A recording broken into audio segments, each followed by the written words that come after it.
She's a real woman with a real life. She's someone you can relate to. Dawn Newton. You don't know me. You don't know me. I can hold fire in my hand, call the rain and ride wind.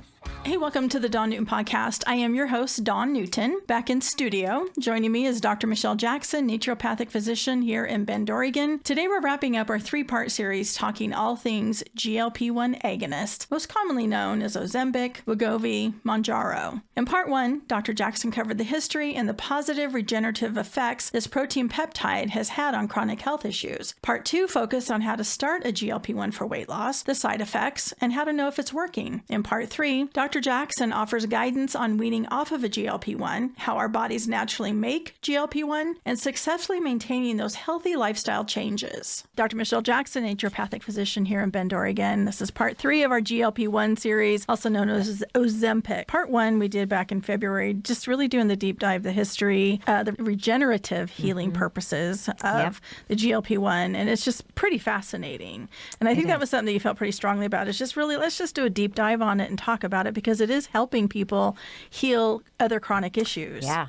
But it's been around for a long time, so it's not like this is just brand new out of the lab, ready to go. And it feels like that for many people. They're like, well, isn't this a new medication? But no, I mean, it's been researched a really long time. It's just gotten to that you can do a once a week injection, and that's when it took off, because it's just so easy. And that was a couple years ago, therefore the whole craze.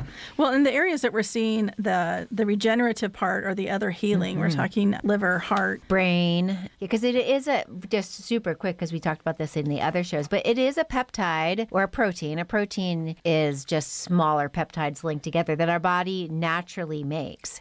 So these new medications, although they're slightly different than the natural GLP that we make, there's a fatty acid added on to it, which makes it last the week long, because naturally GLP-1s only last about 2 to 5 minutes in the body. We produce them after we eat, and once again, it makes us feel hungry, positively affects insulin and glucose. But that's why there's no you can't do a blood draw to be like, oh, are you low in GLP-1? Will these medications work? Well, it won't show up because it gets degraded so quickly. And then in part two, we talked about weight loss. If people are wanting to have that conversation with their physician, not only for weight loss, but also for the chronic issues, and seeing how like where your glucose is, high blood pressure, all of those things. But I do think, and the doctor's here so she can correct me, that the root cause to all of this really is obesity and weight. It's a big part, like insulin, which is the hormone that controls weight and insulin, weight and glucose, really does seem to be a big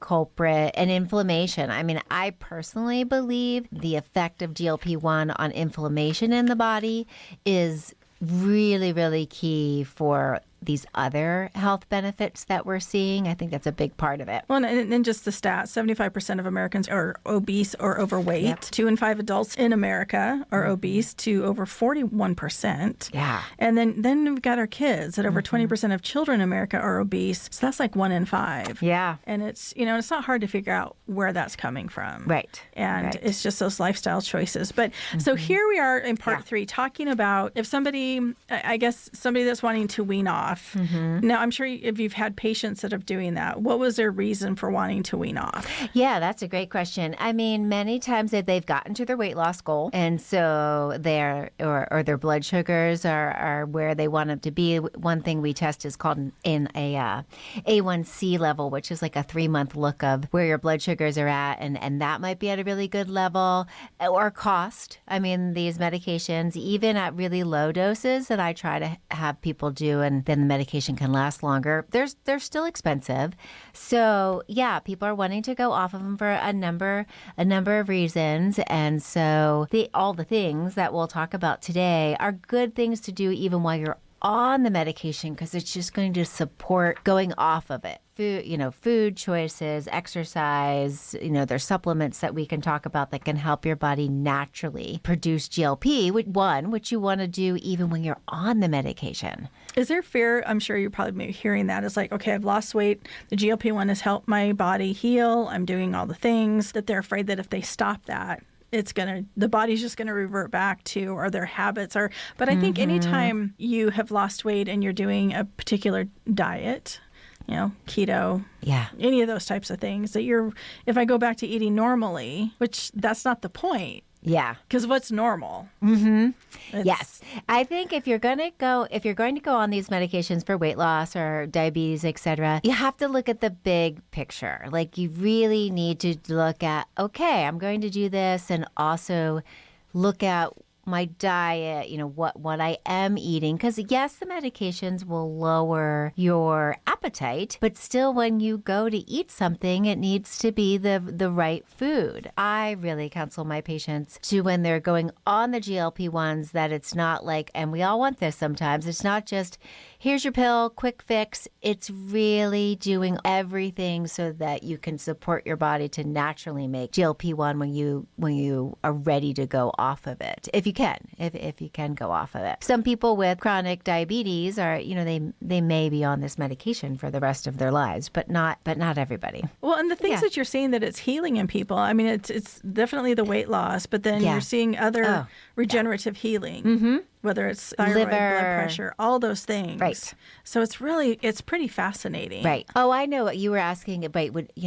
Can people be on them long term, et cetera? And sometimes I'll explain it as if, say, your thyroid stops functioning and you can't live without thyroid medication. So someone who needs thyroid medication, they need to be on it for the rest of their life. And we don't again, because like I said, there's no blood test. We don't know if people over time have just stopped making GLP-1.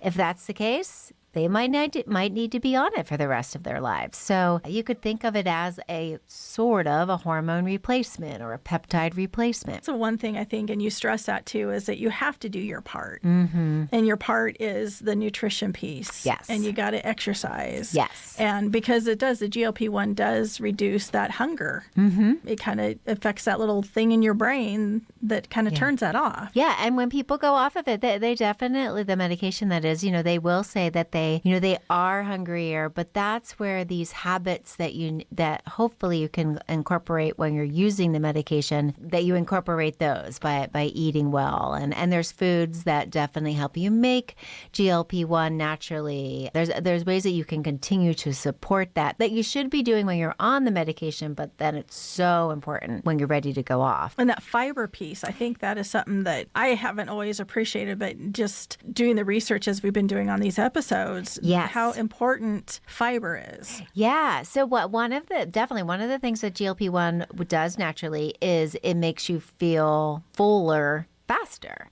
Definitely. Fiber is another thing, just eating it in your diet, that very much helps you feel fuller faster. So for example, and fiber, we're talking about there's soluble fiber and insoluble fiber. And the other thing I like to emphasize with people, like these food sources that help with GLP-1 also will have other positive effects. Like fiber also can reduce your cholesterol. It helps with regular bowel movements. It can reduce blood sugar on its own. So fiber is definitely a big piece, because what happens is when we eat soluble fiber, it absorbs a lot of water and it becomes almost like this gelatinous mass in your GI tract, your stomach, and that's what makes you feel full. And there's tons of soluble fiber. Like I'll just list off, a bunch, like oats and beans, carrot, potatoes, chickpeas, flaxseed, chia seeds. There's a plethora of foods that you can add to your diet that have this soluble fiber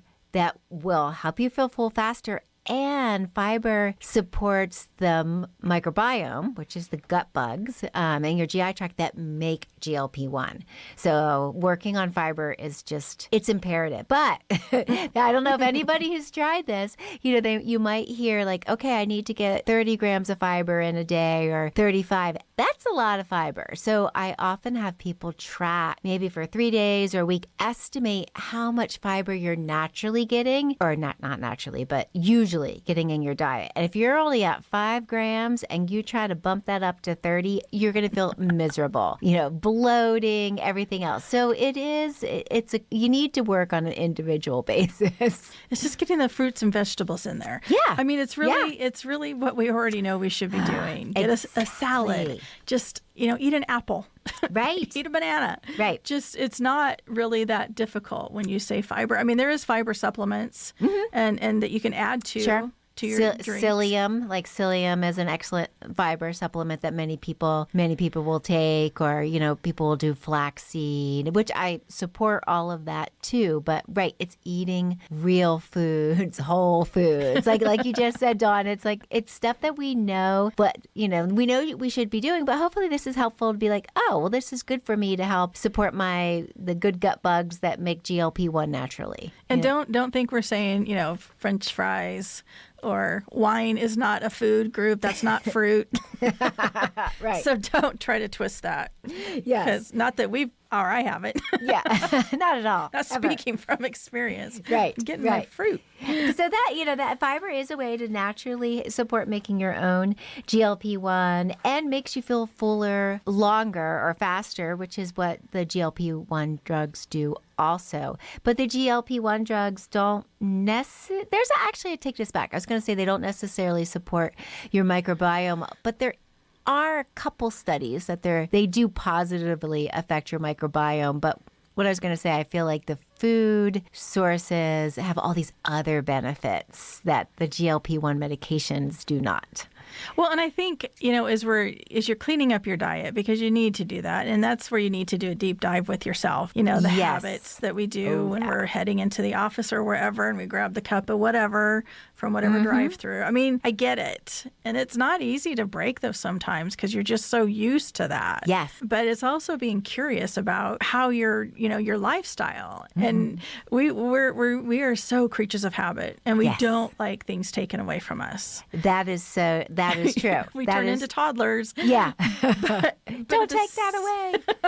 But at the same time, I think looking at, the lifestyle and, if you had the opportunity to live to 100, what do you want that to look like? Yeah. I mean, it's just all of that. And it doesn't mean that you can't ever have these things. Right. It's just being curious about the body. And like the GLP-1, when you talk about whether it's your glucose, your high blood pressure, you realize that it's a machine. The body is a machine. And think of yourself as kind of like a science project, because it's not just like we're just going to go after the glucose and isolate it, because the glucose affects so many other things in the body. Yes. Realizing that everything is connected. It's not just, I have to lower my cholesterol. Well, yes, if it's high, absolutely. But look at what else that's affecting. Right. And I think we just make my cholesterol better, but we don't think about the rest of the things going on in the body. Yeah. Like you said, how it's all interconnected. And sometimes people do need to work with a dietitian or a nutritionist or a health coach, or even have some counseling around if they've got some food issues, because some of those emotional things that get tied to food. Yes. Is it a substitute for something? Right. Or when you get anxious, or certain things that trigger that. Yes. And none of it is bad. It's just understanding who you are and how it's kind of interesting if you kind of take the emotion out, or think you've been bad, I have to go on a diet, or I can't have this anymore. Oh, yeah. No, just not at all. Shelve all of that. Yes. And just really be kind to yourself. Yeah. Because I think everybody's been in the boat where you've made some sort of lifestyle change, and you feel good. Like you think about like, oh, I really do feel good. But whether it's stress or something triggers you to get into that not so great habit, it's easy to get back into that. But everybody has had I shouldn't say that. Most people have had a point where they've felt really good and, had to do with probably how they were eating or not eating. If somebody's wanting to come off of the GLP-1, do you do it gradually? Yes. How does that work? Yeah, oh, that's a great question. So to back up too, and I think this, just to put in a plug for either a functional medicine doctor or a naturopathic medical doctor. In general, we usually spend more time with our patients, and I feel like when someone is put on a GLP-1 medication, they really should have the support of diet and lifestyle. Learning all this stuff, and sometimes they're regular medical doctors. They just don't have the time, unfortunately. So just by starting someone on a GLP-1 medication and already talking to them about the dietary changes that they're going to have to make, etc., oftentimes we can keep the medication dose low to begin with, and most of the time that they're on the medication. So then weaning off the medication, many times they're not on a high dose to begin with. But definitely going very, very slowly. We're talking like months to wean off is what I prefer. And that way we can give these other tips, like the protein in your diet and some of the other things that we'll talk about, time to help you make GLP-1. I might also put people on some supplements that have been shown to naturally help you produce GLP-1 while we're going off of the medication, the prescription medication. But yes, very slowly is the way to go. And talk about, too, that lifestyle piece. I mean, the food, diet, sleep, all of that is so important. I mean, you really need to commit to that. Yeah, you do. No, and sleep, I mean, I think we probably all can relate to this. I think like when we say we don't have a good night's sleep, it's been shown time and time again. Well, it does lower GLP-1 production, lack of sleep. It also lowers leptin, which is the hormone that helps us tells us to stop eating. So sleep is probably one of the biggest underrated or not talked about health hacks that can really, really help the overall body. But yeah, it's all of it. It's looking at the big picture. Definitely. I remember those college days where it was like a badge of honor if we stayed up all night studying for that final. Oh, or, I'm only running on 4 hours sleep. And even now, some of those a little younger than us, YOLO, you only live once. Yes. Had somebody had it tattooed on their arm. Oh, my gosh. I'm like, you've got to be kidding me. Or, you only live once, or I'll sleep when I'm dead. Right.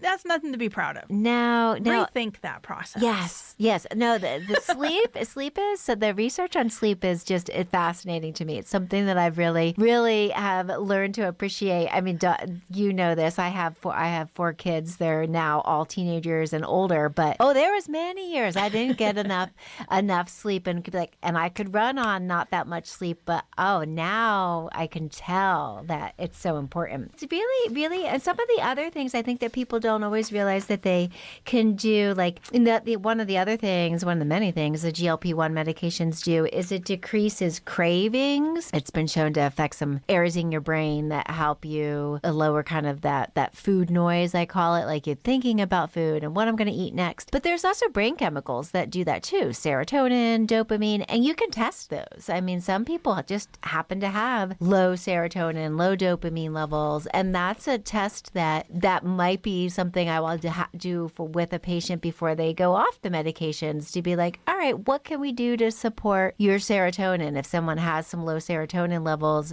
you naturally make serotonin through amino acids. So if they've got some low serotonin, they're probably going to have more cravings. And so by getting their serotonin increased, it'll help when they go off the medication to not have those cravings as much. So there's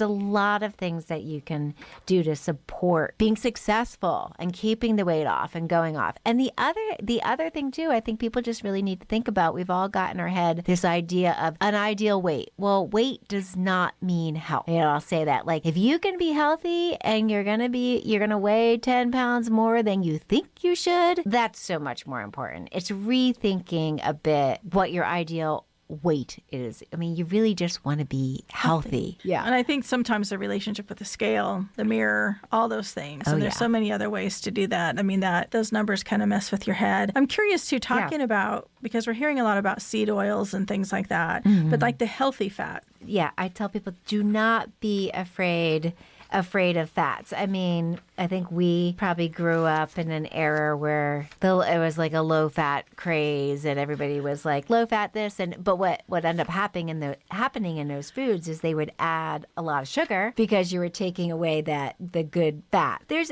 kind of two kind of fats that I talk a lot about. They're omega-3 and omega-6 fatty acids. Omega-3 fatty acids, which I'll talk about some foods that have a lot of that. Omega-3 fatty acids increase GLP-1 production in your body, so naturally. Fats such as canola, corn, safflower, they are not omega-3 fatty acids. They're very inflammatory. Omega-6, and I'll get to the 3s. I know I'm talking about these other ones. But omega-6 fatty acids, they can be good too, but we tend to get plenty of omega-6s in our food. Like red meats have a lot of omega-6 fatty acids. And usually we need more omega-3 fatty acids, which are things like flax oil, wild-caught fatty fish.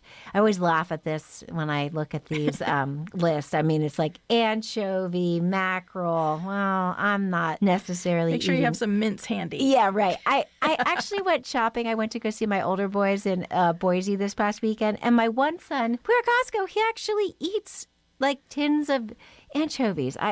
I'm amazed. But anyway, you don't have to do anchovies. I mean, but swordfish, wild-caught salmon, they all have the good omega-3 fatty acids. Even mussels, sea bass, oysters, but lobster as well. But also olive oil, avocados, flaxseed oil. So there's a lot of ways that you can get omega-3 fatty acids. And you can supplement with it too. Like you can supplement with flaxseed oil and fish oils. But that naturally supports your body making GLP-1 on its own. And I'm curious too, because you had mentioned canola, corn, safflower, they're inflammatory. Yeah. What does that mean? How would we know that's happening? Right. So, a number of ways. Like there are blood tests for inflammation markers. Some people, if they're listening, they might have had it's called a CRP or a SED rate. So you can do actual testing for inflammation. But people also will know, they might feel like their joints are sore, if you're getting rashes or, red skin, or they just, you feel inflamed. Even headaches. I mean, anything that's got, the body isn't shy about telling you when they don't like what you just put in it. There's so true. Many things. When you pay attention. I mean, that's another big part of this is trying to connect your head with your body, where I think some people are really good at just going and not thinking about maybe how they're feeling or what they ate and how are they actually feeling after this. Are you really tired because you just had your latte and your cookie and it's an hour later and you're crashing and you just go ahead and have more? I need more because I'm crashing now. Yeah. That's where it gets counterintuitive, especially, and I know I've done that, and I think I maybe even said when, doing a cleanse or like getting the sugar and the dairy and all the stuff out and then just eating clean. Yes. Since we all kind of know what that means. Yes. But then I remember having headaches and I didn't feel good. And I'm like, Michelle, I feel better when I'm eating crap. It's like, Dawn, you're going through withdrawals. Yeah. Which is really interesting if you think about it. But once you get through it, then when you reintroduce those things, your body's not shy. Yes. Headaches, maybe some intestinal distress, right? Maybe stomach ache, all kinds of things. So it is really interesting. Yes. Like really, if you take your body on like a science project and just be curious about it. That's a really good way to think about it. Like, like if you go maybe a week without dairy. Yeah. What's the minimum amount of days you could probably go with no dairy? We're talking cheese, milk. Yeah, and so you like to know how you it. Oh, then you have and reintroduce. Yeah, gosh, it depends on the person, but yeah, I mean, I would definitely think 7 to 10 days, and then it will be enough time, and then a reintroduction, and then make yourself a big old fatty grilled cheese sandwich. Yeah, with all that dairy. Yeah, your body's see what your body says to you. Right, or another food. Like some people are fine with dairy, but if they do that with wheat or something like that, Gluten, they just feel exactly all the things feel terrible.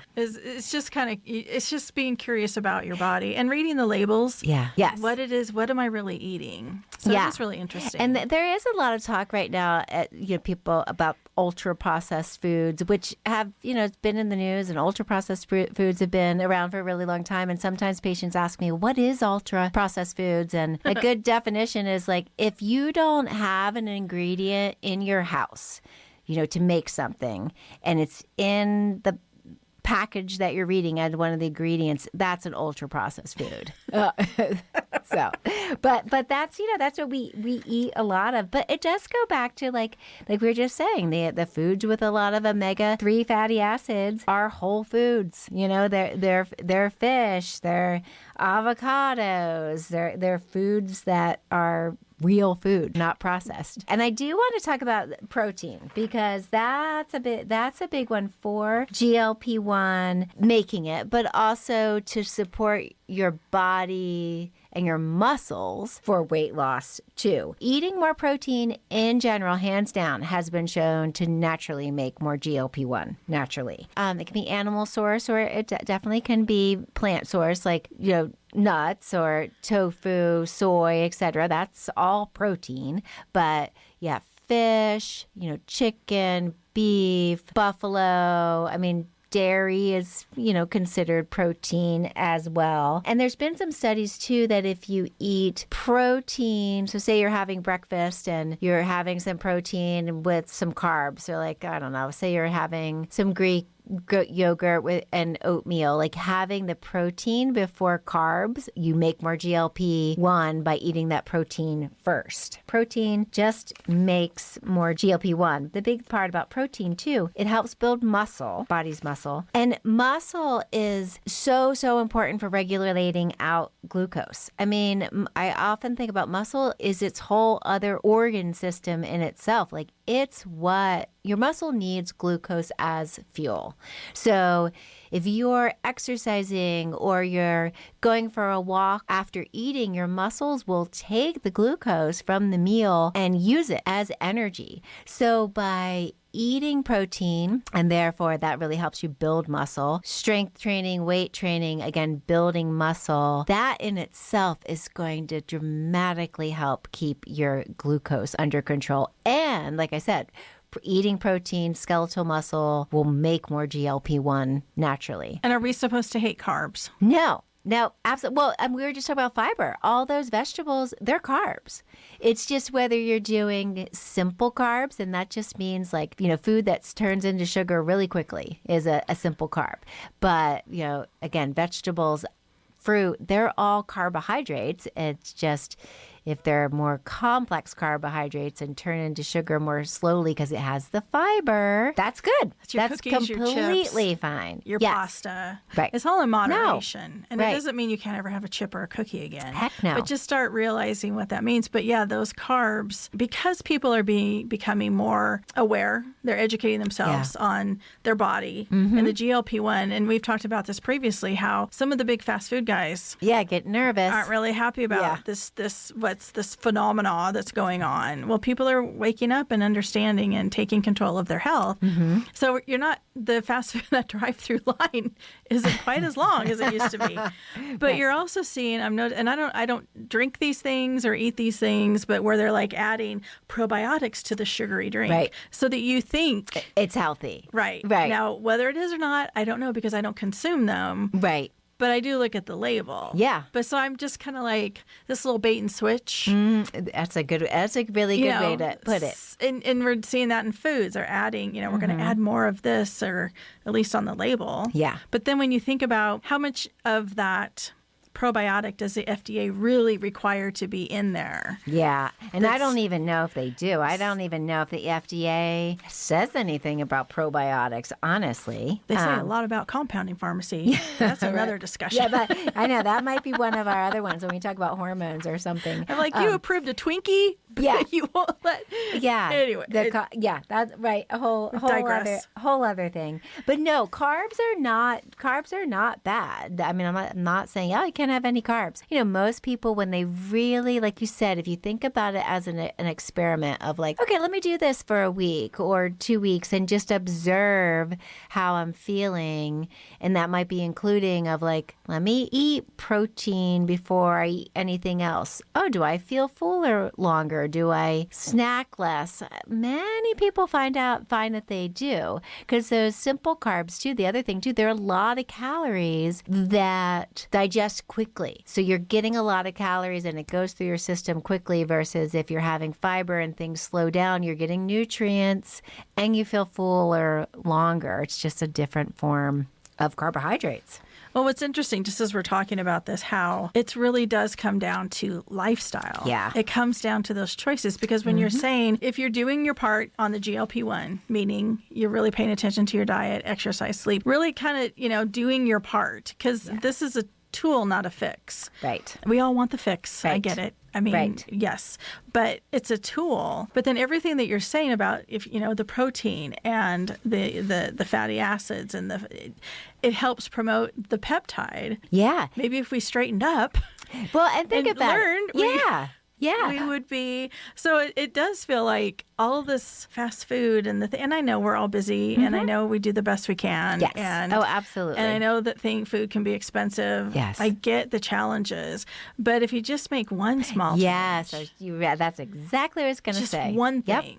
Yeah. I mean, cold turkey, that doesn't always work. The cold turkey when you go to the gym after New Year's and you're just like going hard and then you can't walk for the next Right. week. Yeah. Food, it's the same thing with food. Yeah, exactly. Yeah, and it really goes back to, like, I was looking at this one study, like, this was just so interesting to me that chewing your food more, and they actually had, like, there's people that chewed, 10 times a bite, 20, 30, etc. But it was shown over and over again, chewing your food more increased GLP-1. So the more you chewed, the more GLP-1 was naturally made. So, like, and eating slowly just produced more GLP-1. So, it has to do these, like, I don't want to even call them silly, but they're simple lifestyle things. Like, if I actually sit down and eat real food and chew my food and have a nice conversation, I'll make more GLP-1. Well, think about all the other benefits from doing that too. It's a no-brainer, but like you said, we're so busy and we've gotten into these habits. And I think it'd be a fun challenge for a family. Like, let's get back to the Sunday dinner. Yeah. Or a dinner. Some dinner. Right. Something where we're all cooking in the kitchen. Yes. So not only does that help relationships and the talking that goes on, it's kind of like that Sunday drive, Yeah. but just getting back to making something and the fruits and vegetables and having fun with it. Yeah. And even trying new foods. Because I know when we eliminated gluten and dairy, and that was like 10 years ago, I think, when we got tested. Right. I mean, I think At least. I did go cold. I threw so much out of the house.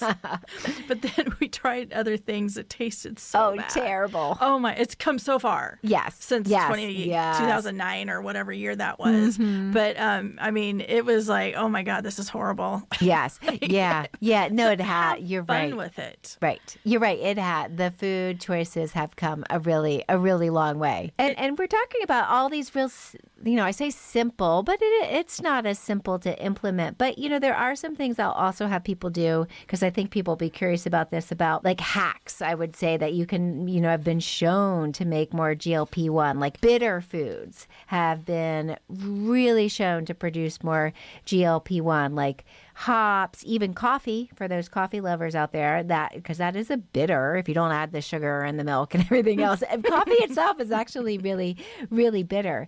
But there, apple cider vinegar and ginger and green tea and resveratrol, like there are studies on certain supplements that have been shown to produce more GLP-1. So again, I mentioned those for when people are weaning off the GLP-1 and they're nervous about, not taking something, or why we're still working on doing all these good dietary choices so that they can stay off the medication. There are supplements and like hacks that you can do that have been shown to make GLP-1. Like in particular, a couple probiotics. One's called Akkermansia. I just love to say that.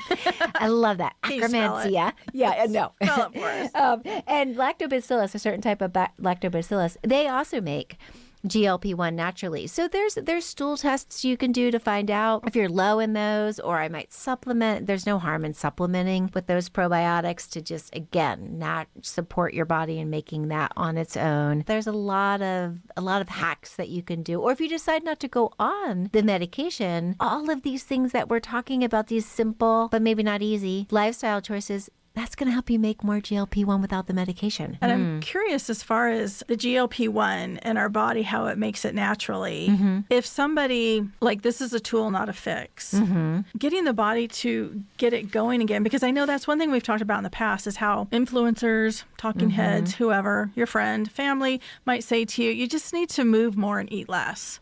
Right. And sometimes that doesn't always work, No. especially if you have had chronic issues for a long time. Yes. It's kind of like your body doesn't, it just kind of, I don't say it stops working, but not everybody's just out of sync. Yeah. Kind of like all the balls are up in the air and they're trying to figure out where to go. And sometimes you just need that assistance. And I don't think anybody should feel shame about it or think that they're a failure or any of that negative stuff that happens because they don't walk in your shoes. Yes. They don't know the relationship you have with your physician, with yourself, all the things that you have tried to do. So that's something to really to account as well. Exactly. I mean, how can you be the healthiest that you can be? And sometimes maybe this medication is something that you do need to be healthy. I mean, there's studies on people with high ACE scores, which are adverse childhood events, that even what's happened in childhood affects their health long term. And sometimes I'll have them do an ACE score questionnaire because it